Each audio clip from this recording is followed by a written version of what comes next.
नमस्कार दोस्तों, मैं हूं कृति सिंह और आप देख रहे हैं हमारा YouTube channel law easy notes. Law को समझना हो गया है इजी। दोस्तों यहाँ पर हम आपको लॉ को आसान भाषा में समझाने का प्रयास करते हैं। दोस्तों टॉपिक स्टार्ट करने से पहले आप हमारे चैनल को सब्सक्राइब जरूर करें, जिससे भी आप कोई भी वीडियो मिस ना करें। तो चलिए स्टार्ट करते हैं। दोस्तों आज हम बात करेंगे प्रपीड़न और असम्यक असर की। यह टॉपिक हमारे कॉन्ट्रैक्ट लॉ में आता है।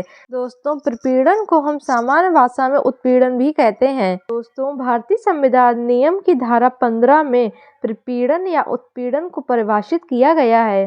दोस्तों उत्पीड़न शब्द से ही हमें ज्ञात होता है कि कोई ऐसा काम जो किसी से जबरदस्ती करवाया जाता है या धमकी देकर करवाया जाता है या किसी भी दबाव में करवाया जाता है। ऐसे काम भारतीय दंड संहिता द्वारा निषिद्ध होते हैं। मतलब ऐसे काम भारतीय दंड संहिता में अवैध माने जाते हैं।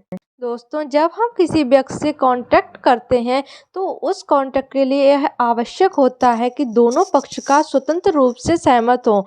यदि उनमें से किसी भी व्यक्ति के साथ उत्पीड़न किया जाता है या कोई दबाव में वह कांटेक्ट करवाया जाता है तो यह भारतीय दंड संहिता के अनुसार अपराध होता है। कोई भी व्यक्ति किसी भी व्यक्ति के साथ जबरदस्ती कांटेक्ट नहीं कर सकता है। लीजिए दोस्तों कोई एक व्यक्ति है जो दूसरे व्यक्ति को उसका घर बेचने के लिए दबाव डालता है और यदि वो ऐसा नहीं करता है तो उसे जान से मारने की धमकी देता है। इसका अर्थ यह है कि वह व्यक्ति उत्पीड़न का शिकार हुआ है, इसीलिए उसने अपना घर बेचने के कागजों पर हस्ताक्षर किए हैं। मान लीजिए दोस्तों कोई व्यक्ति है जो अपने पेरेंट्स की सारी प्रॉपर्टी अपने नाम करवाना चाहता है। यदि वह ऐसा नहीं करते हैं तो वह अपनी आत्महत्या करने की धमकी देता है। इसका अर्थ यह हुआ कि जो पेरेंट्स हैं वह उत्पीड़न का शिकार होकर उन कागजों पर साइन करते हैं और अपनी सारी प्रॉपर्टी अपने उस बेटे के नाम कर देते हैं जो आत्महत्या करने की धमकी दे रहा था। दोस्तों अब हम बात करते हैं असम्यक असर की। इसको सामान्य भाषा में अनुचित दबाव या अनुचित प्रभाव भी कह सकते हैं। दोस्तों अनुचित प्रभाव तब होता है जब कोई व्यक्ति किसी लाभ का उपयोग करके दूसरे पक्ष के निर्णयों पर दबाव डालने में सक्षम होता है। तो इसे हम ऐसे समझ सकते हैं कि जब दो व्यक्ति आपस में एक दूसरे पर बहुत ज़्यादा भरोसा करते हैं और उनमें से एक व्यक्ति किसी दूसरे व्यक्ति के भरोसे का अनुचित लाभ उठाता है। ये दोस्तों की एक दोस्त है जो दूसरे दोस्त को किसी पॉलिसी के बारे में बताता है और उससे कहता है कि वह इसमें इन्वेस्ट करे, लेकिन जो दूसरा व्यक्ति होता है उसको इसमें इन्वेस्ट करने में कोई भी इंटरेस्ट नहीं होता, लेकिन वह अपने दोस्त के कहने पर इसमें इन्वेस्ट कर देता है।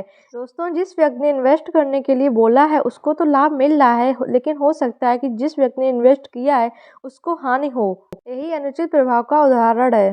दोस्तों अनुचित प्रभाव एक न्याय संगत सिद्धांत है जिसमें एक व्यक्ति दूसरे व्यक्ति पर सत्ता की स्थिति का लाभ उठाता है।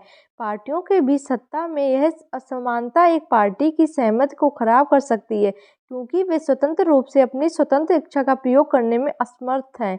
अनुचित प्रभाव डालने में प्रभावित करने वाला व्यक्ति अक्सर कमजोर पक्ष का लाभ उठाने में सक्षम होता है। दोस्तों उत्पीड़न में व्यक्ति वह कार्य करवाता है जो भारतीय दंड संहिता द्वारा निषिद्ध होते हैं या अवैध होते हैं, लेकिन असम्यक असर में व्यक्ति दूसरे की इच्छा से सहमति प्राप्त करता है। तो उत्पीड़न का जो स्वरूप होता है वह मुख्यतः शारीरिक होता है, लेकिन असम्यक असर का जो स्वरूप होता है वह नैतिक होता है।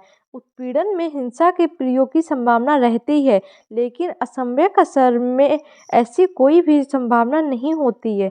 उत्पीड़न में पक्षकारों के मध्य पूर्व संबंध का अस्तित्व नहीं होता है, मतलब हो भी सकता है और नहीं भी हो सकता है, लेकिन असम्यक असर में पक्षकारों के मध्य पूर्व संबंध आवश्यक होता है और उन पर एक दूसरे में विश्वास होना भी आवश्यक होता है। दोस्तों यह थी उत्पीड़न और असम्यक असर से संबंधित कुछ जानकारी।